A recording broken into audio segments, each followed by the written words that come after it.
Renanda, good afternoon. Hello and welcome to our Humanities Blended Learning webinar. Can I start by asking everyone attending please to put your name and your school in the chat so that we know who's here this afternoon. The focus of this webinar is to share with you some blended learning resources that have been put together by EAS advisors and by our Learning Network school leads.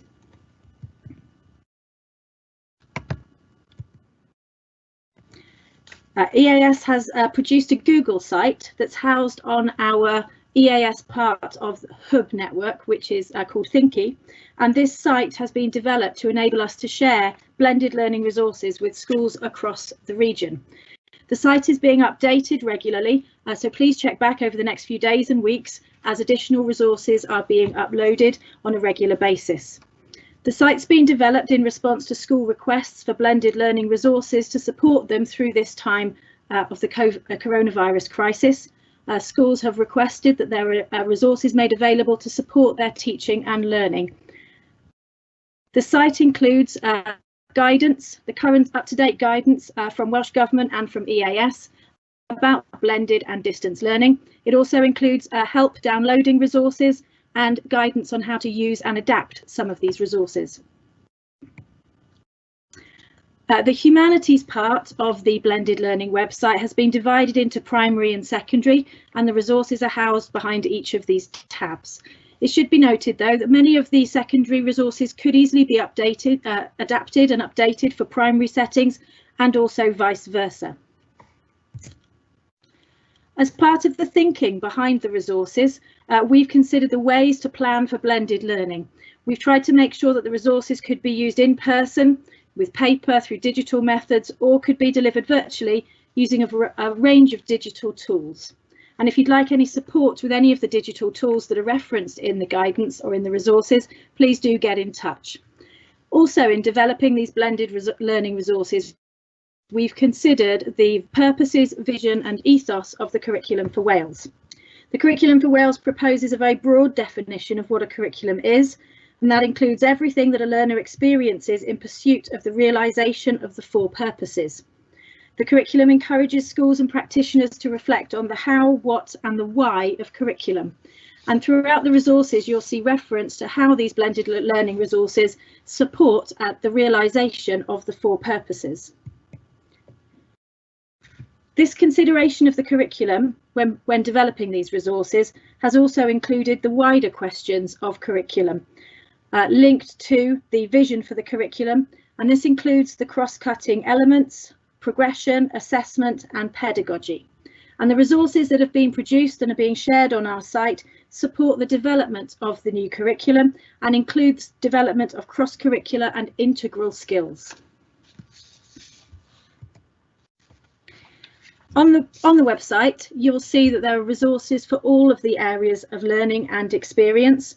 And in every area, the resources reference the key knowledge, understanding and skills that are framed in the statements of what matters in the respective area of learning and experience. So today we're going to share with you some humanities resources that have been developed by EAS advisors and Learning Network schools. The resources link to the what matters statements in the humanities AOLE. They also link to the subjects that are encompassed within humanities, including business studies, geography, history, religion, values and ethics, and social studies. And we aim over the course of the next few weeks and months to add further resources that really illustrate the breadth that there is within the humanities area of learning and experience. The resources that have been produced link to the 5 statements of what matters, and these reflect the inquiry process, the idea of interpretation and representations, the focus on the natural world and human interaction with the natural world, the nature of human societies and the complexities and diversities of human society, and the challenges and opportunities that humanity faces. And in many cases, the resources are shown to how they connect to one or more of these statements of what matters. The first resource that we're going to share is a resource that I've prepared for Key Stage 3 history, which also has links and could be developed for use with Key Stage 3 pupils as well. The resource is focused on the 1919 race riots in Cardiff and Newport.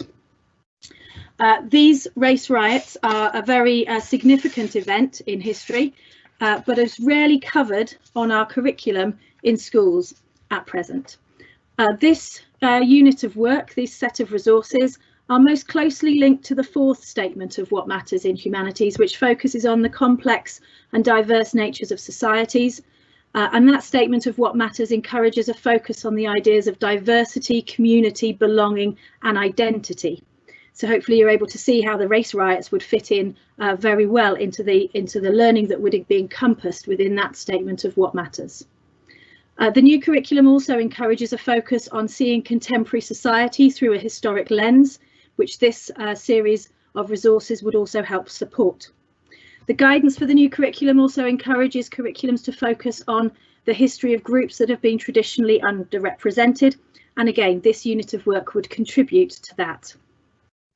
This unit of work is also a local history unit and focuses on the idea of Cynefin and the idea of belonging and local community.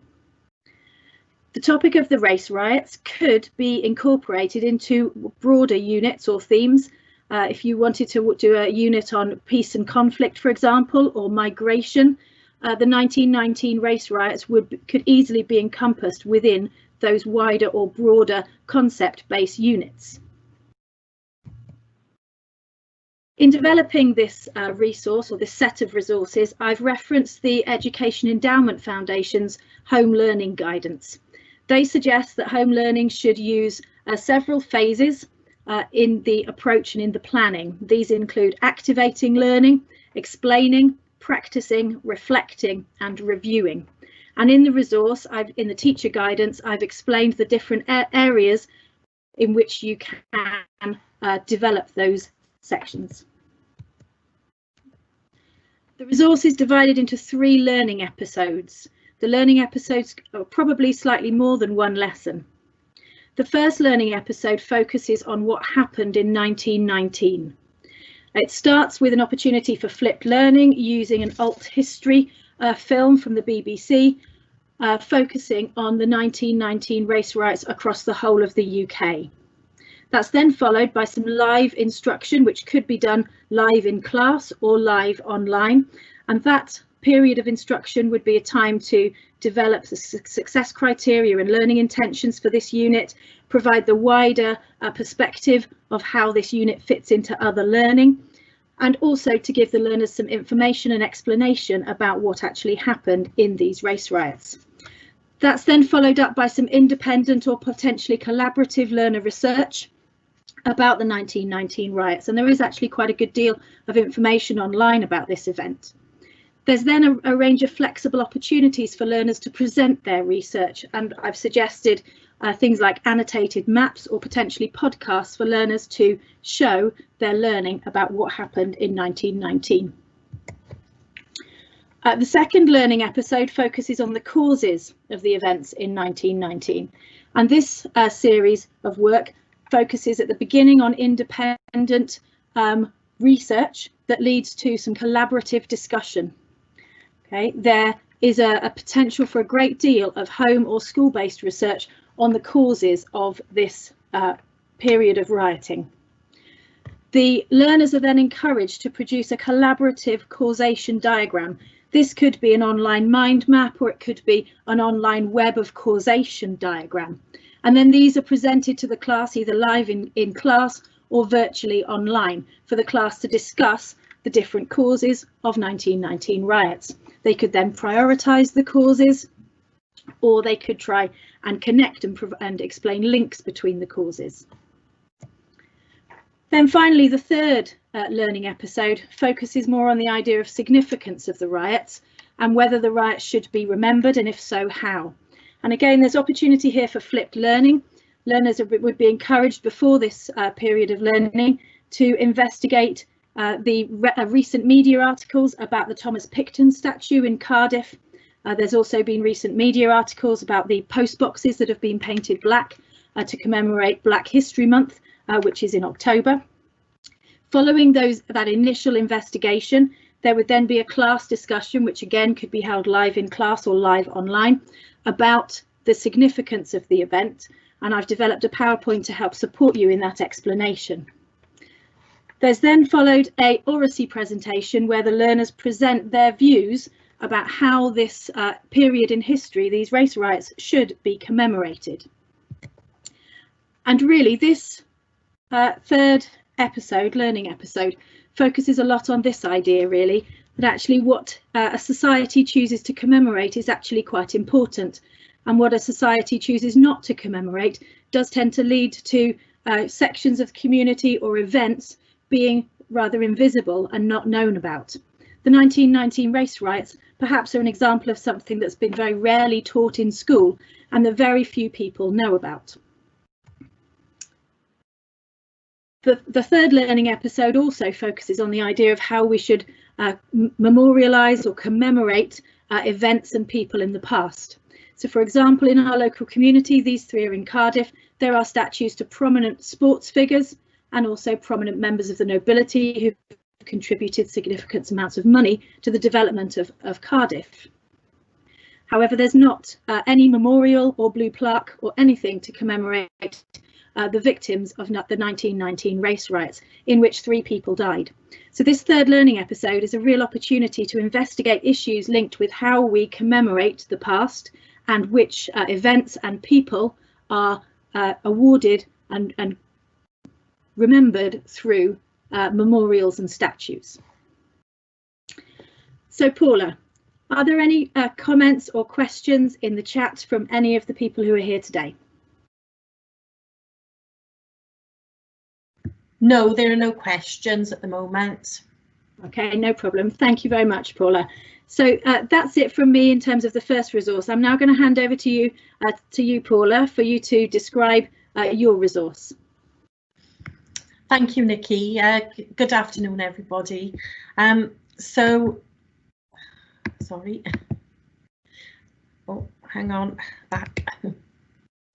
Okay, so the resource that I have created is around the miners' strike of 1984-1985, and this is a interdisciplinary approach to looking at the humanities AOLE. So the starting point for me was to look at the 4 purposes and the humanities statements of what matters.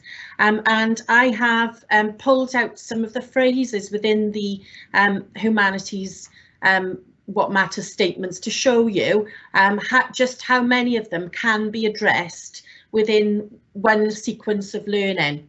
The sequence of learning that I have created would take quite a long time. There's a number of activities, probably I think there's about 20 activities. I'm not going to go through them in order precisely. I'm just going to give you an overview of that.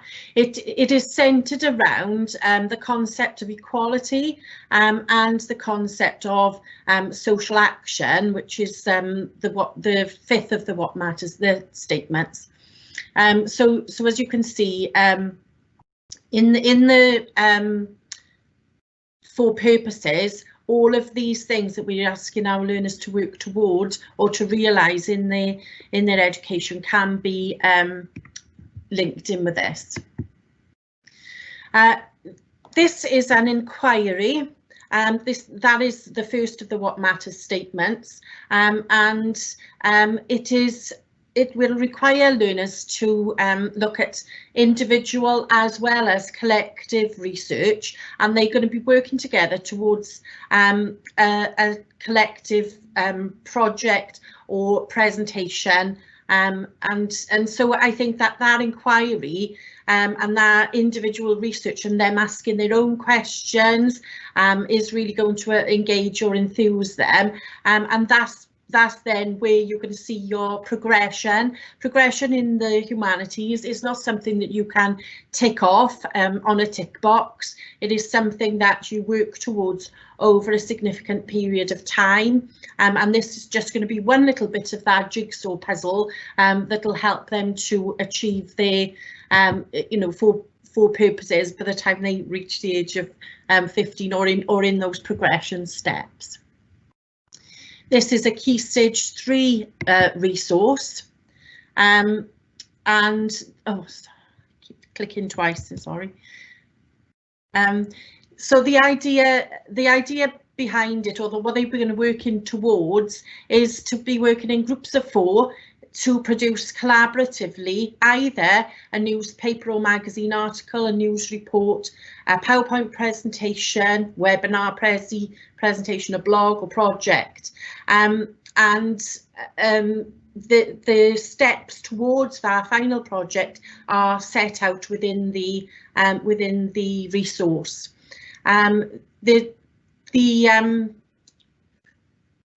Resource is set up so that it can be picked up wherever you are. So if you are in the classroom, it can be done in the classroom. If you're in a period of blended or distance learning, it can be done in that way as well. And all of the activities can either be done face-to-face or in Microsoft Teams or Google Classroom.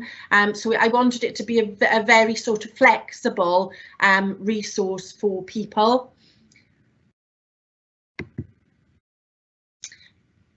Examples of the activities within the resource itself. It starts with them asking their own questions, because I think that that's fundamental to the humanities inquiry process. So I've got some questionings right at the start that comes from them. What is the miners' strike? You know, looking at the 5 W's, you know, when did it take place, and that type of thing.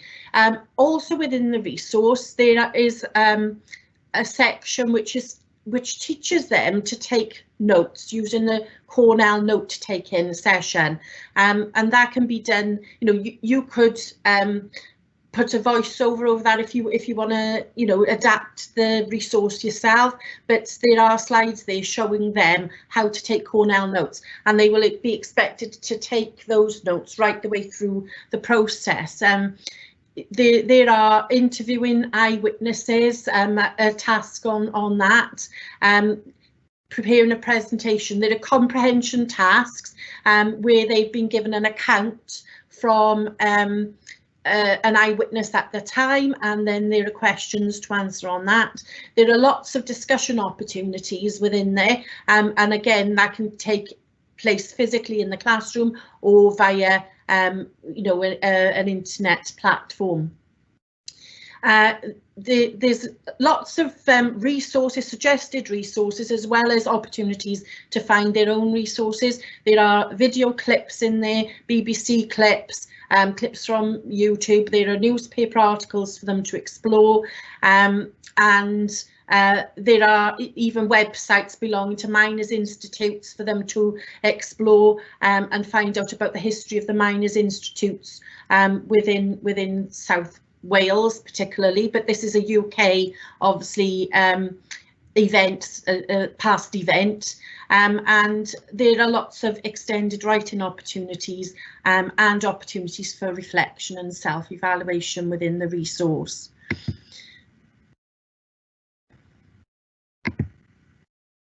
It's not moving on now. Oh, sorry. Oh, sorry, there's a delay on this, and then let me go back.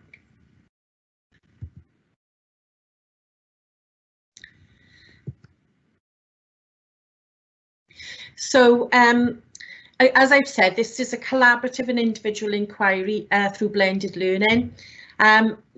it's taken a flipped learning approach primarily as well, so they have to do their own research before the discussions, before the class discussions, and you know, that I think would lead to much more meaningful activity. Then the focus of the inquiry is relevant to their local communities, it's relevant to Wales, it's relevant to the world, and we can bring in that concept of Cynefin into this as well, their sense of belonging. I certainly, when I was preparing the research, you know, felt that sense of belonging and you know, and you know, interest in looking at the history, something that I can remember, but a lot of their relatives will remember, so they'll be able to talk to them about it.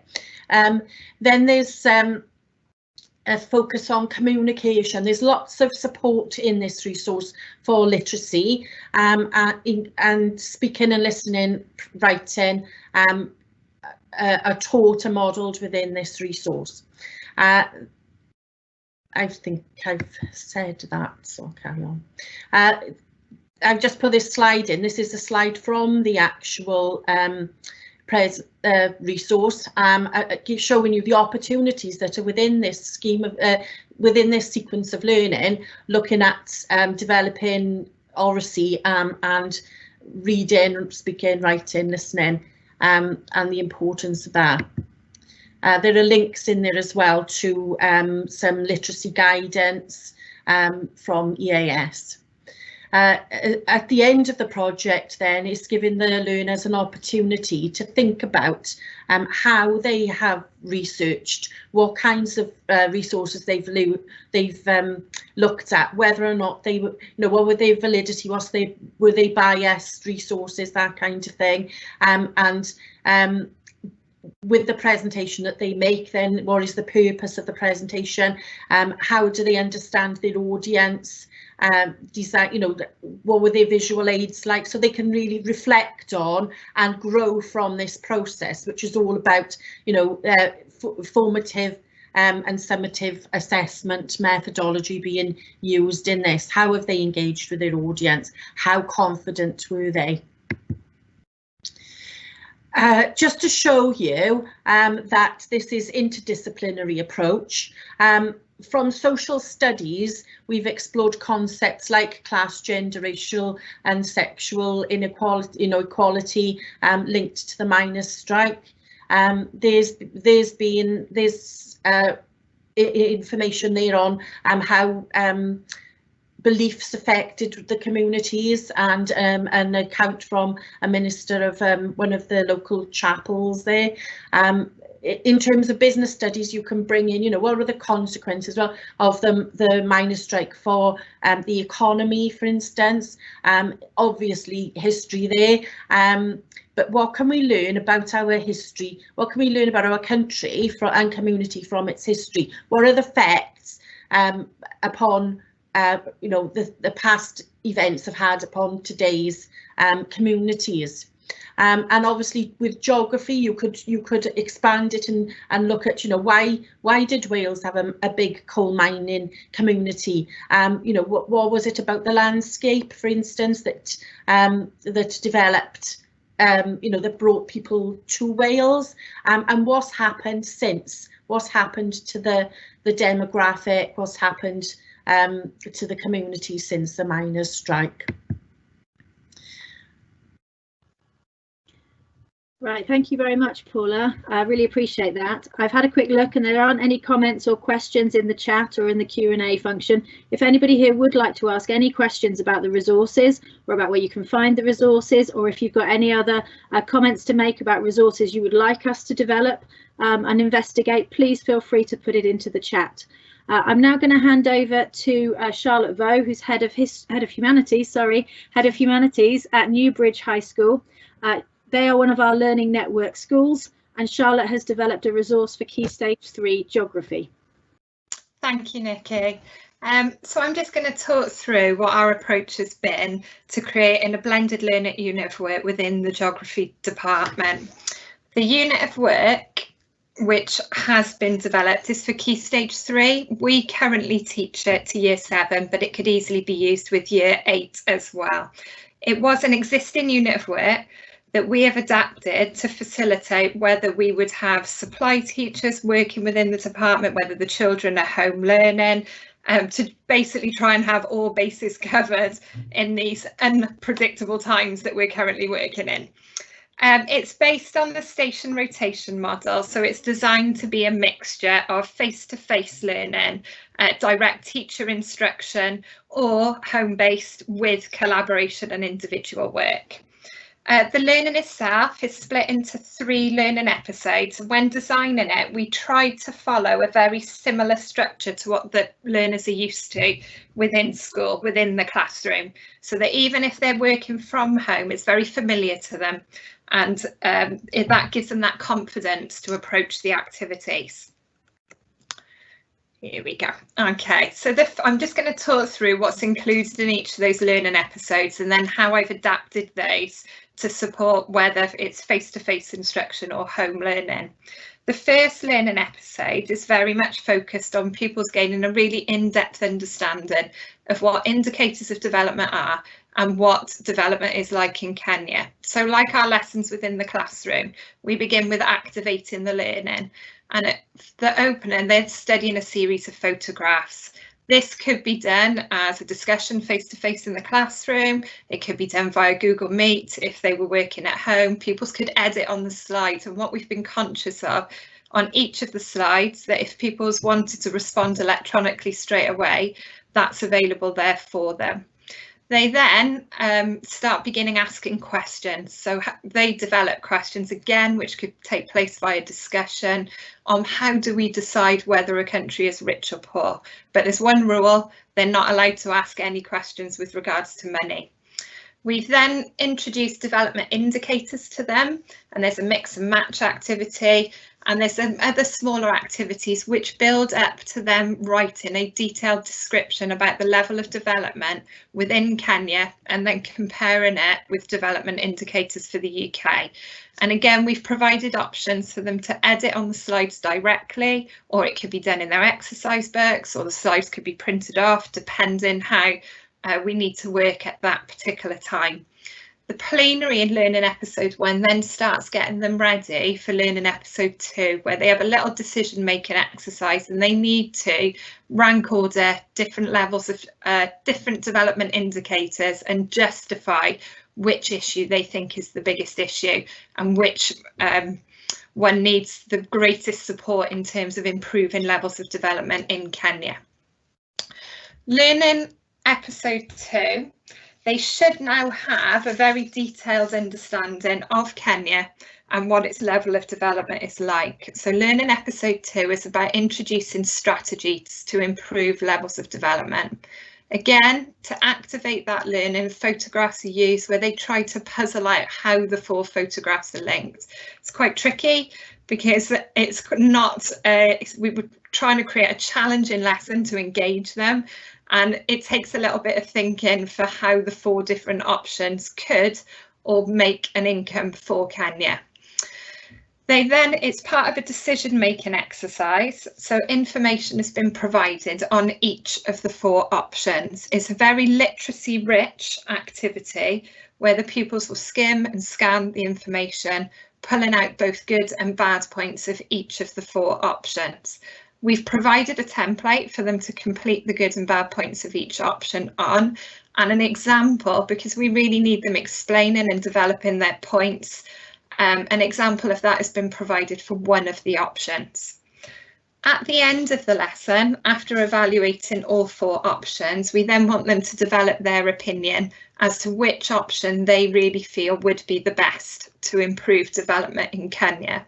And then that brings us into learning episode 3, where the outcome of the unit of work is that they're going to write a persuasive speech presented to the rest of the class as to which option is the best to improve levels of development in Kenya.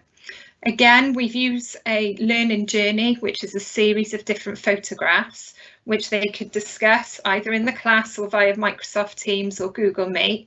on what their focus is, and they're puzzling it out themselves. From there, we then pre-assess their knowledge of persuasive techniques, and they watch a video clip of Kid President where he is trying to persuade his audience to become a hero. That promotes discussion and prompts them to reminds them of some of the persuasive techniques that they may have learned in other subjects in school or from primary school. We then plan their speech with them. So for each of the persuasive techniques, they have to write one sentence that could be used within their speech using a different persuasive technique. And again, the templates have been provided for them to edit on directly. From there, they will then just write the first paragraph of their speech, and sentence starters have been provided, key geographical words, a reminder of the persuasive techniques, a little to-do list on a post-it note to really motivate and engage them. Following that first paragraph being written, there's then the opportunity for it to be either self-assessed, peer-assessed, or teacher-assessed before they write their final speech. They can then use that feedback against, we've got a whole series of success criteria which goes along with the lesson, and they can use that feedback to support them writing their final speech. The end, if you like, of this unit of work is they present that speech either in the classroom, or again, it could be via Google Meet or Microsoft Teams, and allows both their peers and us as teachers to assess the progress that they've made on this unit of work. Okay, thank you, Nicky. That's brilliant. Thank you so much, Charlotte. That was such a clear explanation. I even think I might be able to do that myself. At the moment, I can't see any questions in the chat. Please feel free, if you're here this afternoon with us, to ask anything that you'd like about any of the resources that we're presenting. I'd like to hand over now to Claire McCarthy, who's Deputy Head of Gaer Primary School, who is one of our other Learning Network school leads, who's produced a resource for Key Stage 2 Humanities. Hello everyone, I'm Claire McCarthy, as you just heard, from Gaer Primary School in Newport. Today I'm going to briefly show an overview of how we were able to deliver distance learning to our children, and looking specifically through the link of humanities.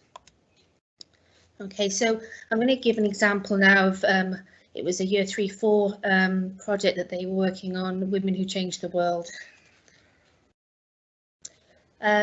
Just an overview, first of all, of our approach to distance learning. The community that we serve, the feedback that we had was that they needed to have a real blend of digital and paper access to learning. So as a result, our learning was posted on our website, and the activities would not necessarily always be web-based. They might be involving the rest of their families and events within their actual household and garden. So each fortnight, the teachers planned as a team, and we would have a new project. And this project was all linked to the theme. And this is very much the approach that we use for our learning in school and the children are used to. So the following slides are just going to exemplify how the AOLE Humanities was used, particularly to develop the literacy, numeracy and the well-being of our children at home. So just with consideration to curriculum for Wales, of course, our primary starting point was inquiry. We want children to be curious and be inspired to work, and in order to do that, we would be able to use the inquiry approach, but then touch base with the other what matters statements under that overarching what matters. And you'll see how different ones are interlinked as we go through. This cyclical approach is how we work. In this instance, the teachers would work in a team to create this episode on the project of Women Who Changed the World.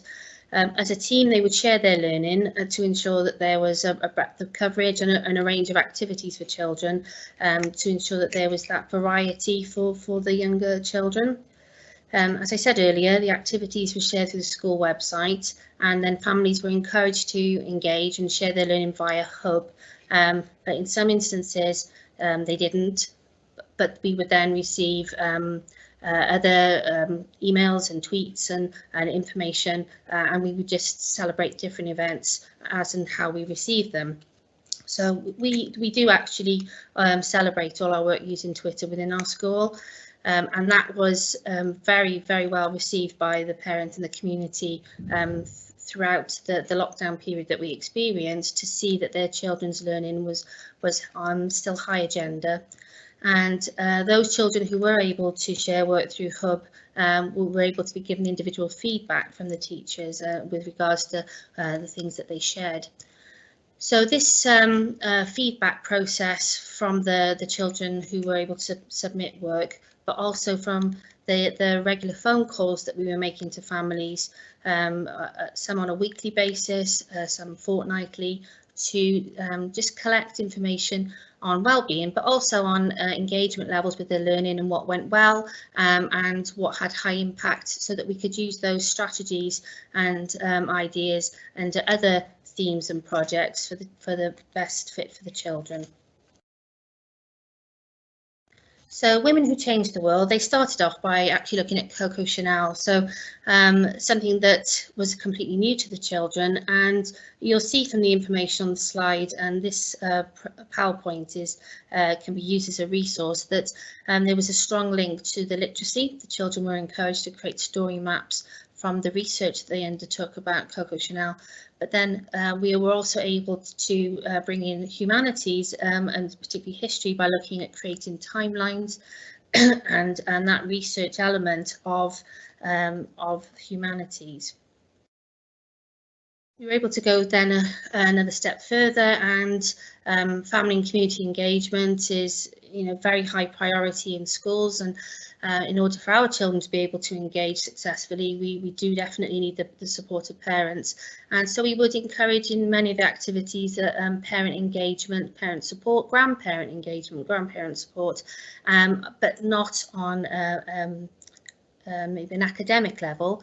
For example, at the top of the slide, you'll see it's talking about fashions through the ages, and for grandparents, parents to identify their favourite outfits, children to have timelines of family fashion, and just to have that level of engagement with all the family.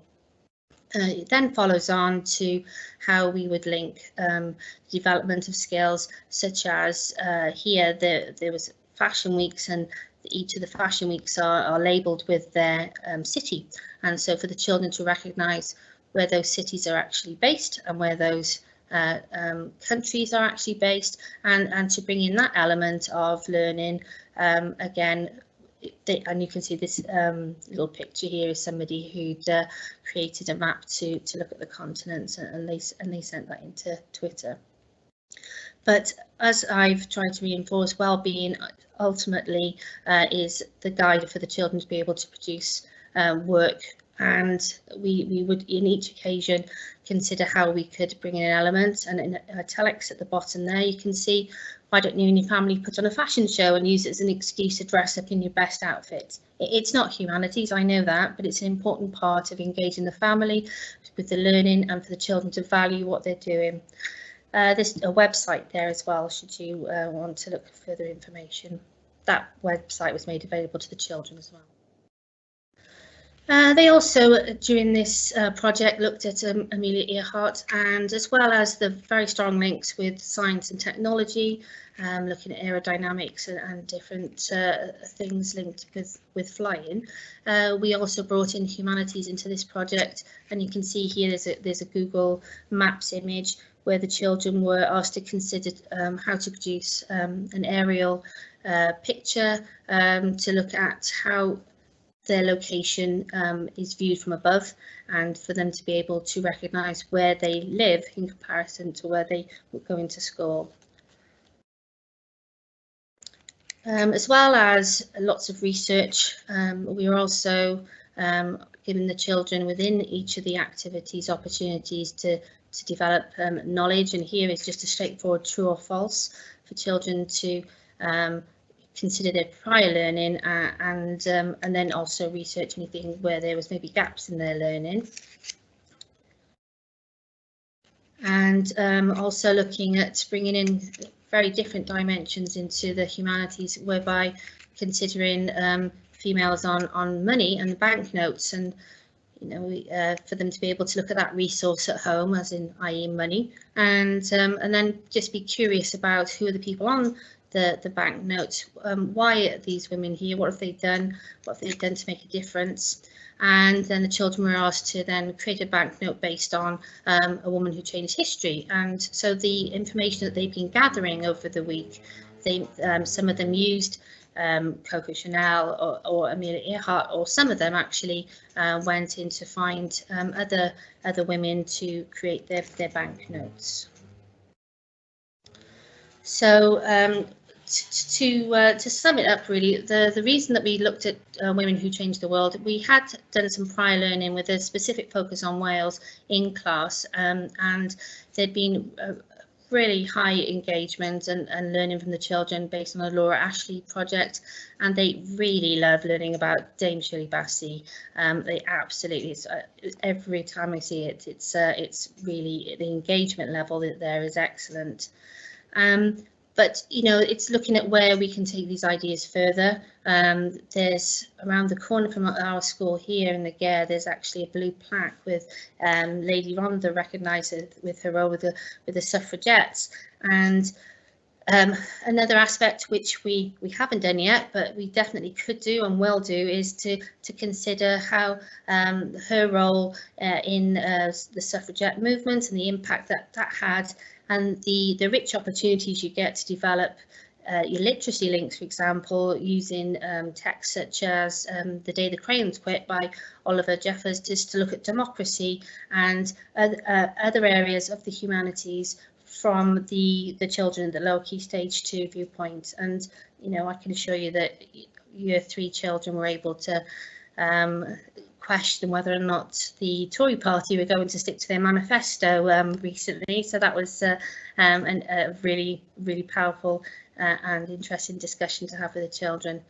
And Frances Hogan was the first woman to be awarded a medical doctorate, and she's from Brecon, and there's very little used to promote and discuss.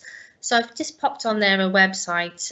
It's suitable for teachers to use as a research base in order to then find other prominent females, Welsh females, that they can link to learning experiences, and really make the AOLE of humanities have that authenticity and that sense of belonging with a Cynefin. So yes, so this is just one of our mini projects that we developed to engage the learners. The feedback from the children and their families was very, very positive and very supportive of the approach that we took as a school.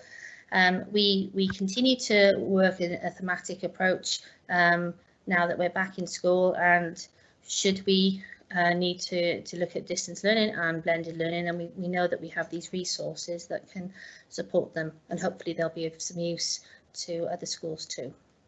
Okay, thank you.